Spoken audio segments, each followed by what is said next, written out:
Deep in the deserts of southern Egypt lies one of the greatest unsolved mysteries from the age of the pharaohs, an unfinished obelisk that was designed to touch the sky.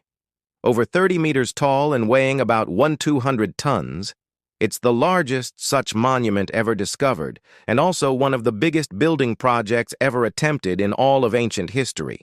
Just imagine if this structure had been completed. It would have towered over the Giza pyramid at almost 47 meters tall. The thought of ancient Egyptian builders moving a structure like this is mind-boggling. But take a closer look. Can you see the problem? The very same granite bedrock that the obelisk is carved from has several huge cracks running through it, causing it to crumble away. The outer surface was polished to a mirror shine, and many of the internal chambers were filled with mortar. But those final touches were never finished. What caused these cracks, and why did the project get abandoned? And more importantly, how in the world did the ancient Egyptians plan on moving something so big? These are just some of the burning questions that still plague historians and archaeologists to this day. So let's explore the mystery of the unfinished obelisk in today's episode. Welcome to our channel, the place where ancient Egypt comes to life. This incredible monument was first discovered in the 19th century near the city of Aswan, located deep in the deserts of southern Egypt. But it wasn't until much later that its full size and purpose became clear. Experts believe this obelisk was designed to serve as the central pillar within a large temple complex, possibly dedicated to either the god Amun or to Pharaoh Akhenaten himself. But construction was halted prematurely for reasons that we don't fully understand yet. It was carved directly out of a single piece of granite bedrock, which isn't exactly easy to come by.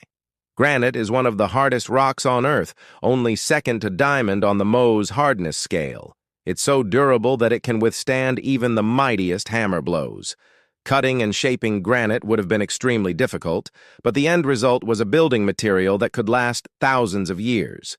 In fact, some granite structures from ancient Egypt are still standing strong today. Archaeologists identified 4 separate phases of construction.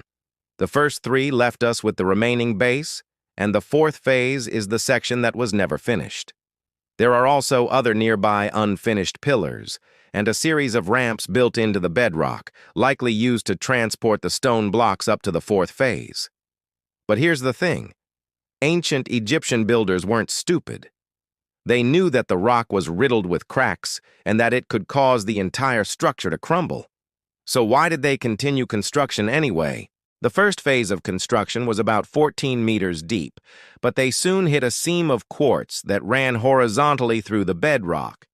After about 6 meters, they had to completely change their approach to avoid the quartz, and this caused the first significant delay in the project. Then during the second phase, they encountered another obstacle. You can see these reddish lines running through the obelisk. These are veins of feldspar, another type of hard rock.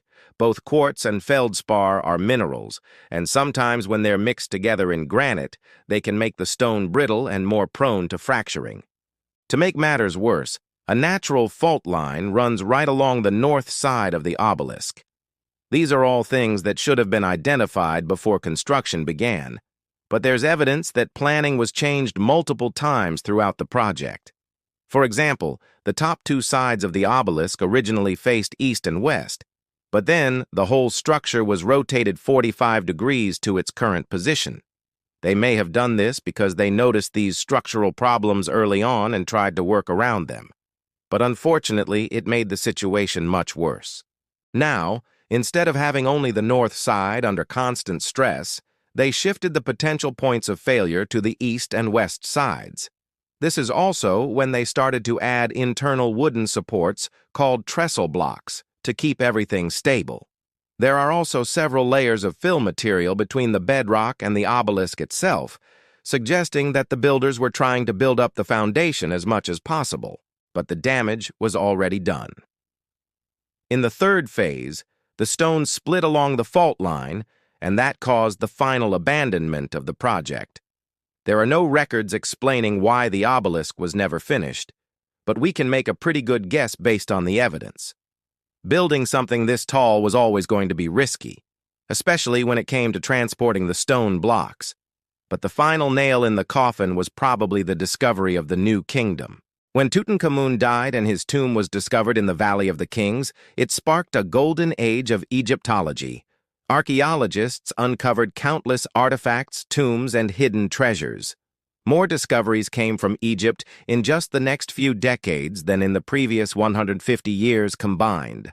But it wasn't long before European powers took notice of this newfound wealth. They sent armies to conquer Egypt and plunder its ancient treasures. With European forces occupying Egypt, it didn't seem like the best idea to start a huge construction project that could be taken away at any moment. Instead, everyone focused their efforts on getting rich. Unfortunately, many priceless artifacts were lost forever, like the Obelisk of Aswan. Okay, so now we know what caused the project to be abandoned, but we haven't answered the most important question yet. How did they move something so big? You'd be surprised how many different methods the ancient Egyptians used to move giant stone blocks. Some were incredibly simple and others were downright crazy. One of the easiest ways was simply to drag a block across the ground using ropes and manpower. Believe it or not, that's exactly how the Great Pyramid was built. But obviously that wouldn't work for something as big as an obelisk. Instead, they likely used a combination of levers, rollers, and sleds to get it off the ground. Rollers were likely placed underneath the base, and a lever was used to tilt the block upwards. Once it was high enough, they could attach a rope and pull it forward slowly. But once it was in motion, they probably used sleds to keep it moving. You see, sand was actually quite slippery in ancient Egypt, similar to ice, and it allowed objects to slide much more easily. To make the sand extra slippery, they would mix in some animal fat or crushed bones to create a slimy substance that helped the obelisk glide across the desert floor. Another theory suggests that the Egyptians may have used water to move the obelisk. They may have carved channels in the sand to allow water to flow beneath the structure, allowing it to slide more easily. In fact, there are some temples where you can still see these grooves in the bedrock from thousands of years ago. They may have even used a combination of both methods, sliding the obelisk across a bed of lubricated sand. There's also some evidence that the ancient Egyptians used something called an inclined plane. Basically, they would construct a ramp out of wood or brick and use brute force to move the obelisk to the top. Once it reached the top, they could slide it down to wherever it needed to go. We have proof that the Egyptians built one of these ramps near the Giza Plateau, but it's unclear if they used it for the Great Pyramid or for something else entirely. But all of these theories ignore one tiny detail. We don't actually know for sure if the ancient Egyptians moved the obelisk at all. Take another look at the photos. Notice anything strange? There are two separate sections of bedrock, like a gigantic puzzle piece. That's because the top section was never meant to be moved. Instead, the bottom section was the original obelisk. It was about 15 meters tall when construction began, but then they decided to add a second layer on top to make it even taller. This means they only had to move a single block instead of two, but we still don't know how they managed to do it. Some scholars say it would have been impossible to move an object this large, so the Egyptians must have constructed some sort of internal staircase inside the obelisk and brought the upper section up one level at a time. Others claim that it was moved just like any other block, using ropes, sleds, and plenty of manpower. Still, others argue that there's evidence for an inclined plane, though we haven't found the actual ramp itself. So the question remains, what do you think? How would you move a 1,200-ton obelisk?